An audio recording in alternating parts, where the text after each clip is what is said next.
को मिलाकर के अरे भारत का एक संग होगा। भारत अर्थात इंडिया कि सब राज्यों को मिलाकर के अरे भारत का एक संग होगा। अनुच्छेद 1, चाहे तो 9 राष्ट्रों का फिर मिलन विदेश होगा। अनुच्छेद 2 में लिखा है,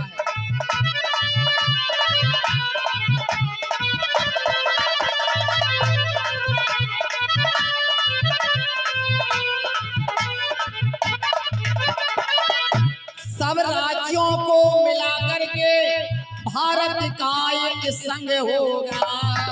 अनुच्छेद 2 में, चाहे तो 9 राष्ट्रों का फिर मिलन विदेश सम्मत होगा।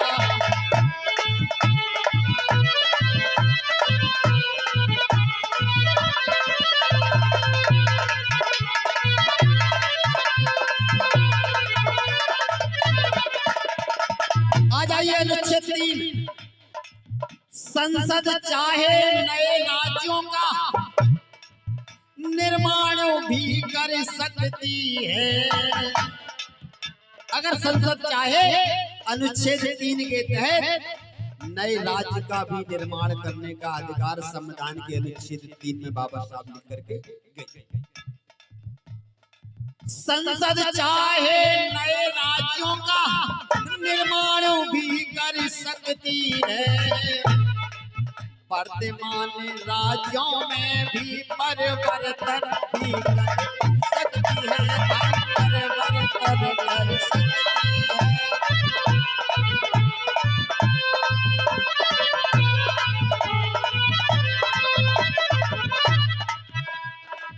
अनुच्छेद 3 हो गए।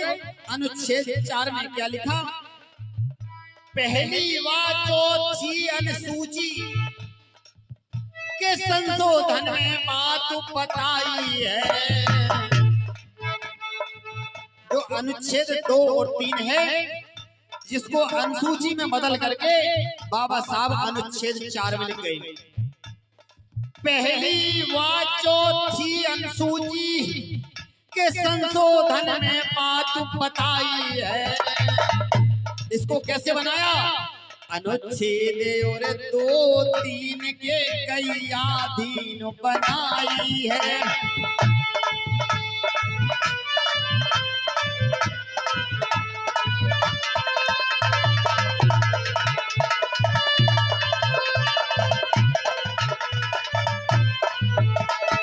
अनुच्छेद और 2-3 के कई अधीन बनाई है। भाई कई अधीन बनाई है। भाई कई अधीन बनाई है।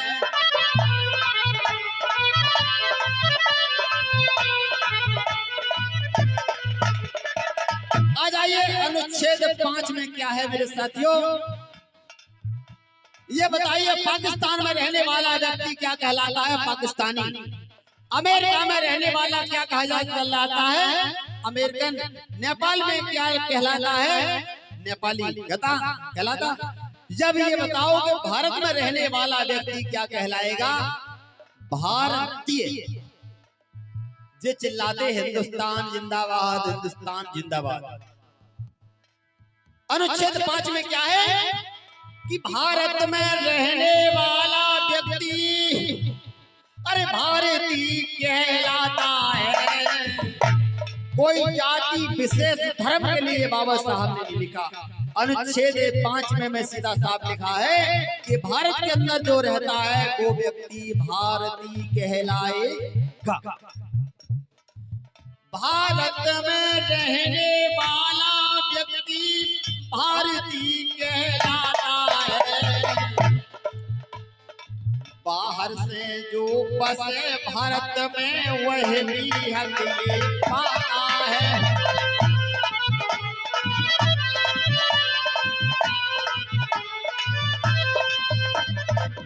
1948 के पहले आकर के जो भारत में बस गया है वो भारत का मूल निवासी है। बाबा साहब ने देखा यहाँ अनेक धर्मों के लोग हैं तो बाबा साहब ने सीधा लिख दिया हम भारत के लोग, मतलब भारत में रहने वाला व्यक्ति भारतीय कहलाता है। और बाहर से जो 1948 के पहले आगे बस गया है वो भी भारत का मूल निवासी है। आ जाइए अनुच्छेद 6 में कुछ नहीं, 7 में कुछ नहीं, 9 में क्या है, अगर कोई भारत से विदेश जाता है वो भी नौकरी की खातिर, अगर वहां की जाकर नागरिकता ले लेता है तो भारत से नागरिकता खत्म कर दी जाती है। बाबा साहब अनुच्छेद 9 में लिख करके गए। अनुच्छेद 9 में क्या लिखा, कोई स्वेच्छा से करे, अगर कोई स्वेच्छा से विदेश की नागरिकता स्वीकार कर लेता है, कोई स्वेच्छा से करे नागरिकता स्वीकार, भारतीय नागरिकता का भैया होएगा अधिकार, भारतीय नागरिकता का भैया होएगा अधिकार।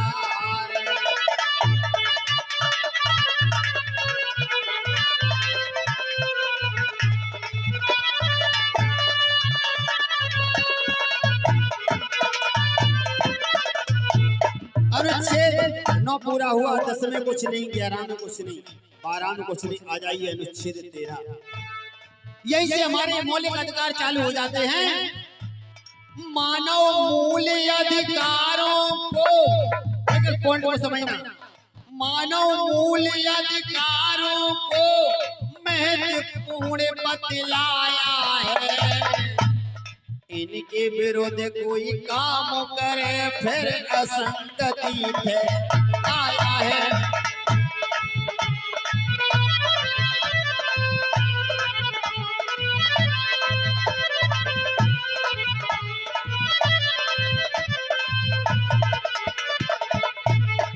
जो हमारे मौलिक अधिकार हैं इनमें बाबा साहब ने मेन अनुच्छेद 13 में लिख दिया, अगर इनका कोई हनन करता है तो आप उनके खिलाफ कानूनी कार्रवाई करा सकते हैं। अनुच्छेद 13 में अधिकार दिया। अब आ जाइए समझिए कि पॉइंट अनुच्छेद 14 में भैया समता का अधिकार दिया, स्त्री पुरुष समान। अनुच्छेद 14 में भैया समता का अधिकार दिया, होटल चाहे दुकान हो फिर पेश का तो अधिकार दिया।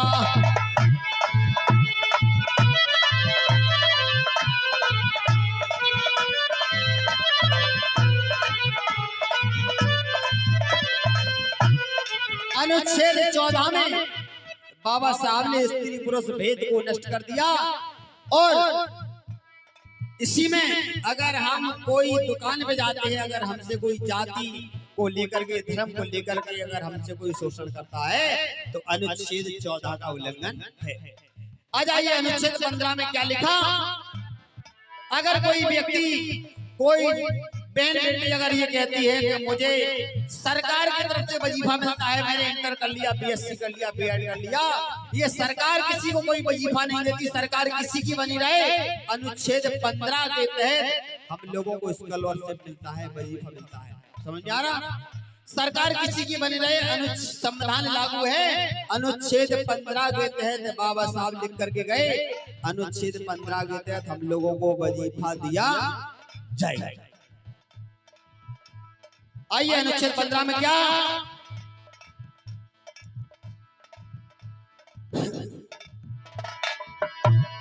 अनुसूचित जनजाति की करनी होगी भलाई,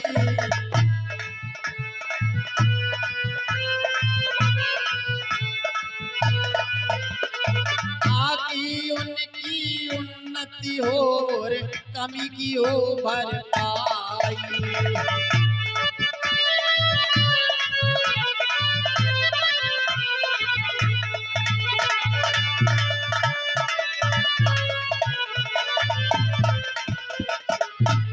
अनुच्छेद 15 के तहत हम लोगों को वजीफा मिला करता है।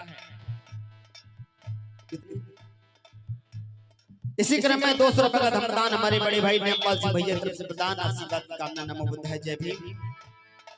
आ जाइए अनुच्छेद 16। आप लोग जा कहाँ रहे, यही बैठ लो, अभी कहाँ जा रहे हैं? अभी तो कार्यक्रम लास्ट ही है, परेशान मत हो। आपसे ज्यादा मुझे टेंशन है, कार्यक्रम 2 घंटे का ही समय बताया तुमने। अनुच्छेद आपके सामने 16 आता है। आज अनुच्छेद 5 के तहत, सॉरी 15 के तहत हम लोगों को वजीफा मिलता है। आ जाइए अनुच्छेद 16 में क्या लिखा है? नौकरी में धर्म, जाति, लिंग। अगर आप नौकरी करते हैं, अगर आपके धर्म को लेकर के, जाति को लेकर के, लिंग को लेकर के अगर आपसे भेदभाव किया जाता है तो समझ लेना अनुच्छेद 16 का उल्लंघन है। नौकरी में धर्म, जाति, लिंग का नाही होगा फेरे। साफ साफ शब्दों में कहता 16 अनुच्छेद।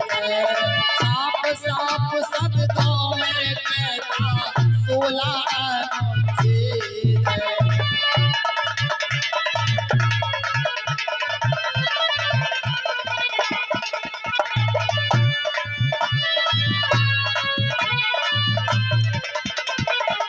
अनुच्छेद 17 छुआछूत कलंक का।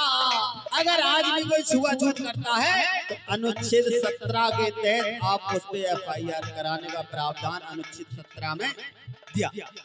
अनुच्छेद 17 का मतलब है एंड ऑफ द अनटचेबिलिटी, अस्पृश्यता का अंत।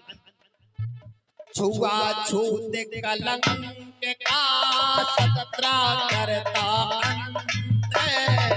डॉक्टर अम्बेडकर हुए मसीहा मानवता के संत। डॉक्टर अम्बेडकर हुए मसीहा मानवता के संत। 100 रुपए का धमदान हमारी आशीर्वाद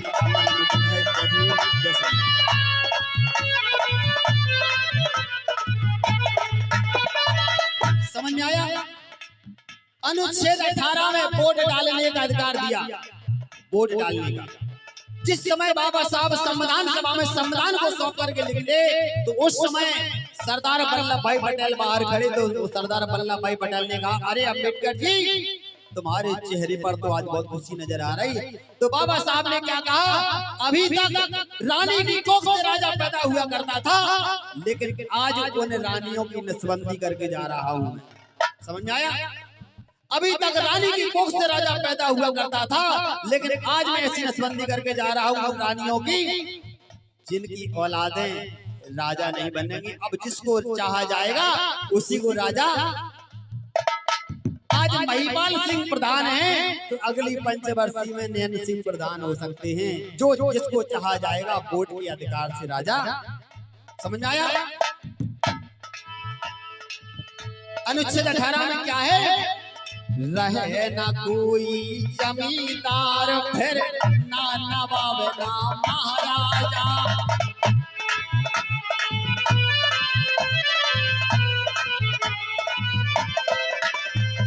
रहे ना कोई जमींदार, ना नवाब ना महाराजा।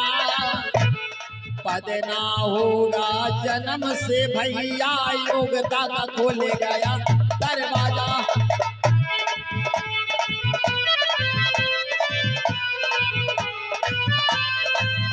अगर आपको जिलाधिकारी बनना है तो IAS की तैयारी करनी पड़ेगी। अनुच्छेद 18 के तहत आप डीन बनोगे। जिले के अधिकारी हो, राजा बने। प्रतियोगिता से ही मिले। प्रतियोगिता पास करनी पड़ेगी, कंपटीशन बैठना पड़ेगा। प्रतियोगिता से ही मिले पद और सम्मान। बनो डॉक्टर और कलेक्टर, खूब कमाओ नाम। बनो डॉक्टर और कलेक्टर, खूब कमाओ नाम।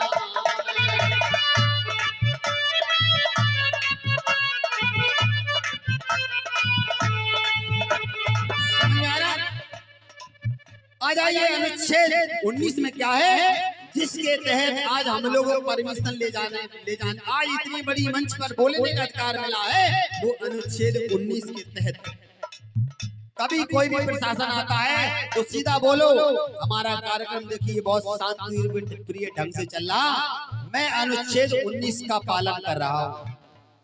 अनुच्छेद 19 में क्या है कि व्यक्त करो अपने भावों को बोलने की आजादी, व्यक्त करो अपने भावों को, जो चाहो सो बोलो, अन्याय से तुम डरो नहीं, फिर मोहे अपना तुम खोलो।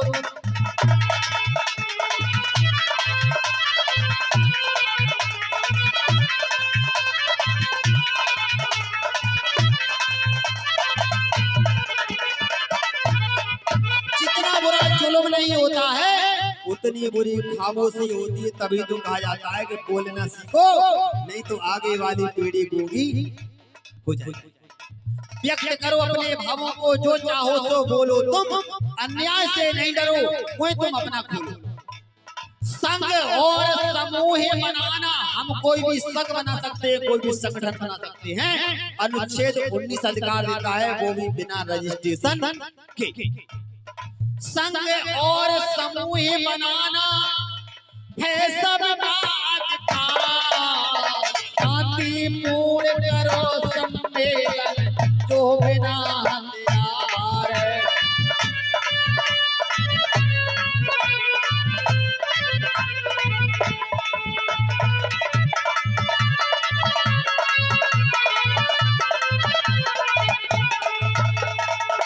आपका कार्यक्रम शांतिप्रिय ढंग से चल रहा हो, चाहे भले ही वक्ता मंच से गाली दे रहा हो, कोई किसी को विरोध करने का अधिकार नहीं।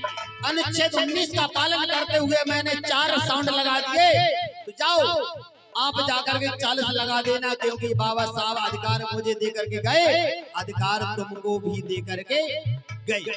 किसी के कार्यक्रम में कभी कोई हस्तक्षेप नहीं करना चाहिए। सारा भारत देश तुम्हारा, कहीं भी भैया जा सकते, पूरे भारत के कोने कोने में जाने का अधिकार प्रत्येक नागरिक को बाबा साहब अनुच्छेद 19 में दिए। कि सारा भारत देश तुम्हारा, कहीं भी भैया जा सकते, जो भी जगह पसंद आए फिर वहाँ चाचा रह सकते।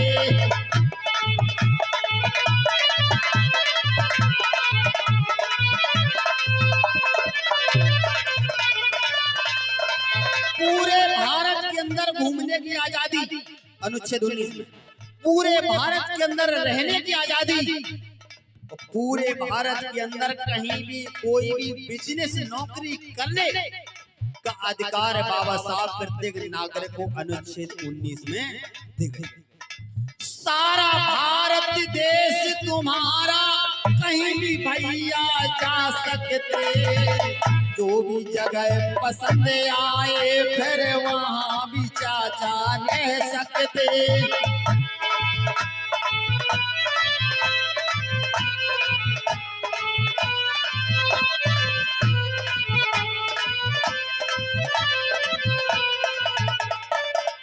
बनो वकील या अधिकारी, पूरे देश के अंदर बनो वकील या अधिकारी,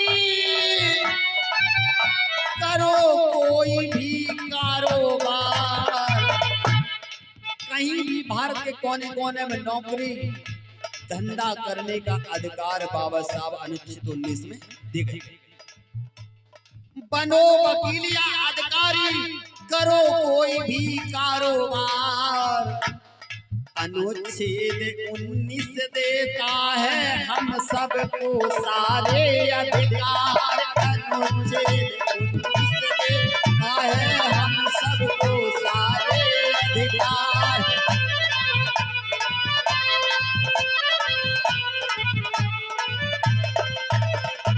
अनुच्छेद 19 देता है हम सबको सारे